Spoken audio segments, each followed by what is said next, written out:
G'day everyone, it's time now for a nursery update. I'm going to be showing you how my carnivorous plants are looking like at this time of the year. We're well and truly into summer, we're nearing the end of January. We've had some really hot days at the beginning of summer. Thankfully we've also had some rain. Together has provided high humidity, which my carnivorous plants are absolutely loving. And I hope your carnivorous plants are looking great as well, including those ones that are going dormant up in the Northern Hemisphere. So let's go and have a look at my nursery. I'm also going to be showing you some brand new varieties of North American pitcher plants. I'm also going to be sharing you a few tips on how you can look after your plants during those blistering hot summer days.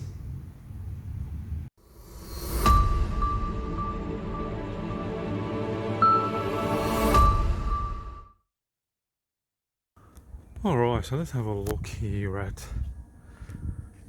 the plants, my nursery. This is how the Sarras look like. They really do give a first impression, and they're pretty much going okay. There's a few here which have fallen over because we had a little bit of rain, and sometimes the pitches do get a little bit heavy. So I've just added some bamboo cane, and I've just used a drink bottle just to support some of these plants. It's just a matter of sliding on a little bit of plastic, and that does a good job of keeping those plants up. Also done over here as well. It's relatively easy.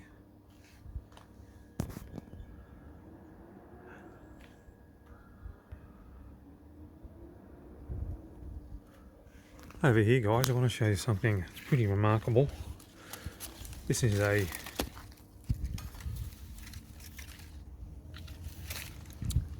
miniature garden here that I created a couple of years ago. It's on a it's in a tray, round tray. You wouldn't think so, the way it looks, because all the sphagnum moss has grown around it, but it's looking pretty good. I planted a few big mouths down there, and they've really multiplied in numbers. You can see more green sphagnum moss down there. That's because it's lower, it's closer to the water level. This one up here is a little bit higher, so it does sort of brown off a little bit. But by night time, this will be okay because there's less evaporation. But yeah, overall, I'm very happy with the miniature garden here. So I'll put this plant back.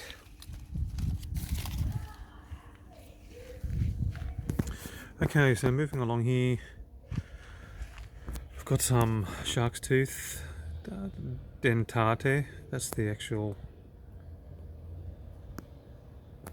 cultivar name. Looking really stunning there. Big mouths over here. For the first time ever, I actually planted some Venus Flytraps seeds. I'm going to show you. It's a relatively easy affair, guys. If you ever got some seeds, just place them into some peat moss. Oh, I think that might be the seeds there. They look like it. Geez, they have grown already. There's another one over here. So they are definitely Venus Flytrap seeds, and I've just kept these seeds under filtered light under these Sarracenias. Of course, if you've got a tree, just keep it under a tree. Offers the seeds some protection from any rain, which could dislodge those seeds, the seedlings, and also offers filtered light. So it's not full on light, but just gives them filtered light, just enough for them to start to sprout. So yeah, I'm very happy with that. I'll just put this one back over here. This is becoming one of my favourites. I've got a lot of favourites, but look at this plant over here. It's gorgeous. Love these orange coloured hoods. And you got those white windows around the back. So this one over here is a Sarracenia rubra times minor. Sarracenia minor. And it's looking absolutely spectacular. Really loving it. Okay, moving along over here, we've got our maximas over here. They're coming up beautifully. A lot of these pitchers are quite old. They were produced in early spring. These are Sarracenia flava pitchers. They're starting to brown off. But the main thing is that the shoots, the fresher ones coming from the centre of the rhizome, are nice. They're going well. Some are flat leaves. These are called Phalodia, which is quite normal. They're non-carnivorous leaves, so if you see them on your plants, don't freak out too much because it's actually quite normal. Okay, looking back over here. Alright, now, got some Venus Flytraps over here. This is a G7 times G14. Looking quite good. Some big mouths over here. Have a look at this one over here. This one's looking nice. This is a Sarracenia purpurea. Looking beautiful. I love these large pitchers. And they really are beautiful. I've just divided that one, so I'm just giving it time to establish itself. Have a look at this one over here, this hybrid. I'm not sure what it is. Maybe some of you guys might know what it is, but what a spectacular plant this is. Look at those gorgeous white, red veined pitchers. They really do put on a show.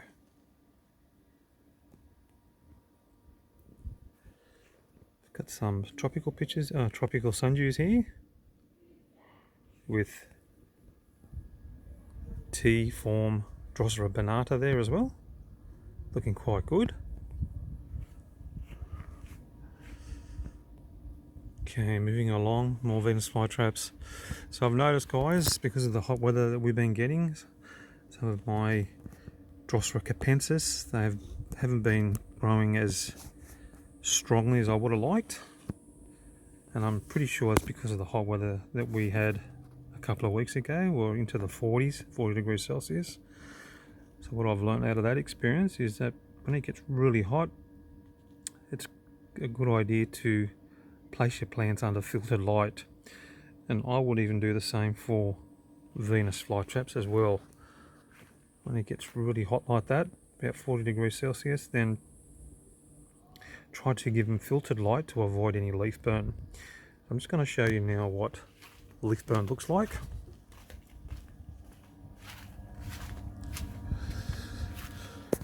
Okay, so over here, this is an old trap. You can see around the edges there how it's black. That's as a result of leaf burn. As I said, we had temperatures around 40 degrees Celsius and these leaves started to burn. But remarkably, the way that the plant adapted was to produce these shorter traps in the center. So it's almost like it was protecting its leaves, and those longer leaves were sort of providing the filtered light. But it's sort of recovered okay. Just that those longer leaves have started to brown off because they were burnt. So guys, if you see that in your Venus Flytraps during the hot weather, try to give them some filtered light. If you've got some Sarracenias like this, try placing the plants under the leaves of the Sarracenia. Sarracenia will provide that filtered light. And here you can see a Drosera carcasses. It's growing quite well. Again, the Sarracenia are providing the filtered light and protecting those plants, those shorter plants like this sundew, from any leaf burn. You can also put in some Venus Flytraps as well.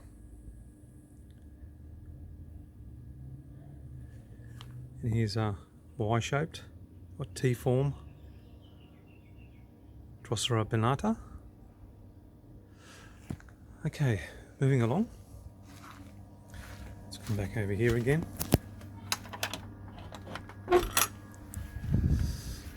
Here are some more Sarracenia purpurea. That was the main plant.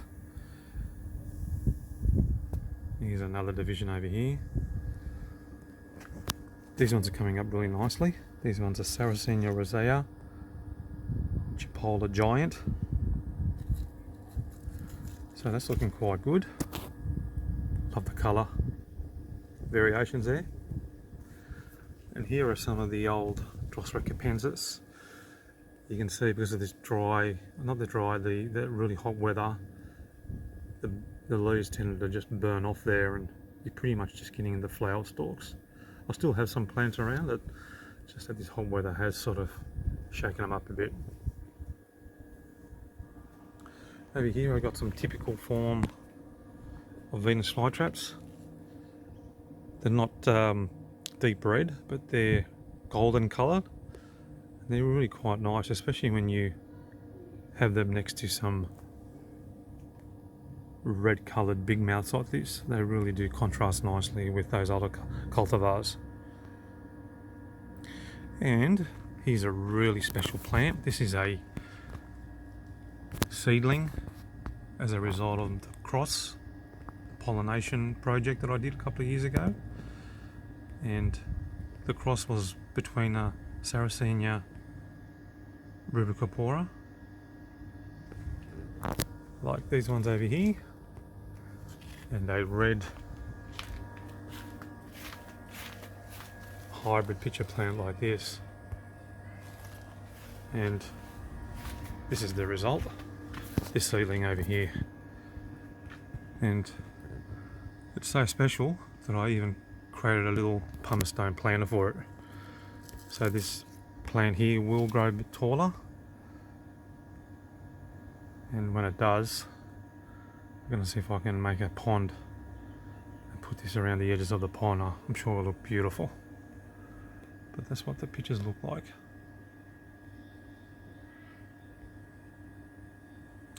Moving along over here, more Venus Flytraps. Here's the red piranha here, looking quite nice. Shark's tooth, dentate, I think it's called. Look at these ones over here. These are Dana's Delight. I'm really loving these ones. They seem to peak around about late summer, because it is late summer now. It's nearly the end of January, another week. But this one over here, here's another plant that's come up already. Look how gorgeous those red pink pitchers are.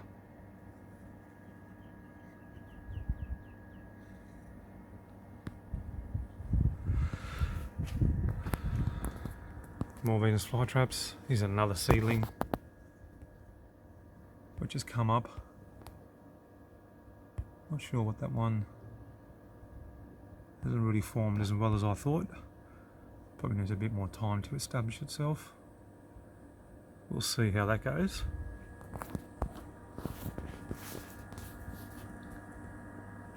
And of course over here I've got my hybrid pitcher plants. They're coming into season right now.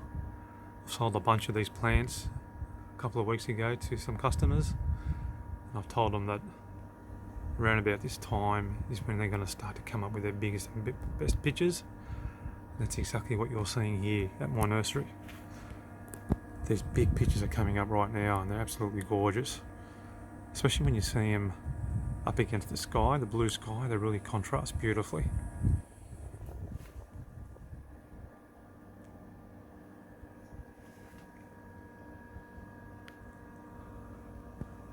Here's another view over here.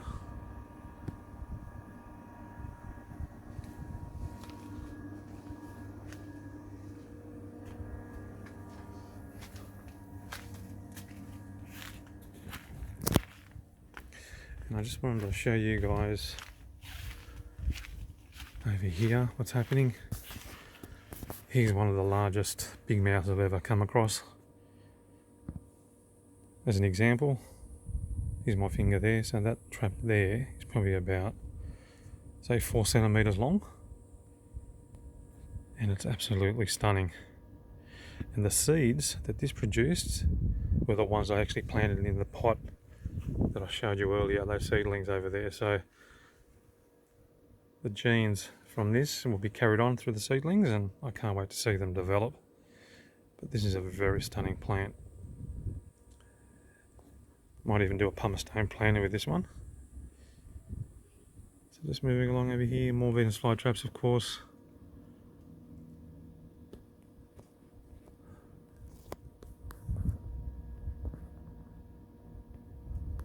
And of course here are the North American pitcher plants.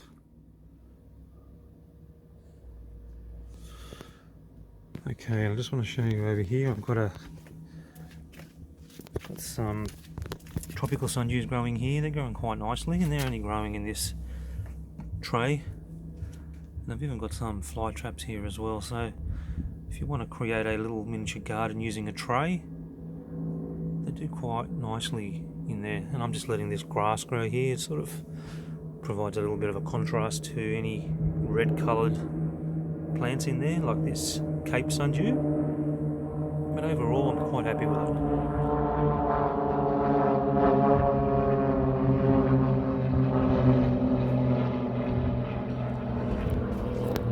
And of course over here, more plants. Here on my Drosera pygmy, looking quite stunning. My cephalotus.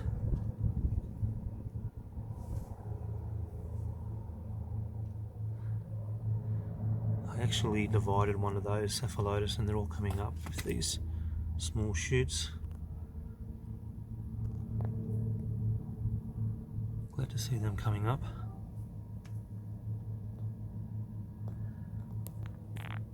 And a small pitcher plant over here.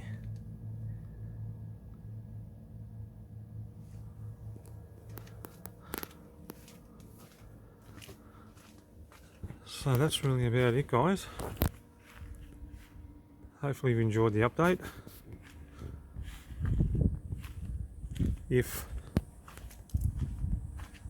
you're experiencing hot temperatures, think about trying to provide that filtered light, either using Sarracenia or under a tree during those hot days to avoid any leaf burn. And happy growing.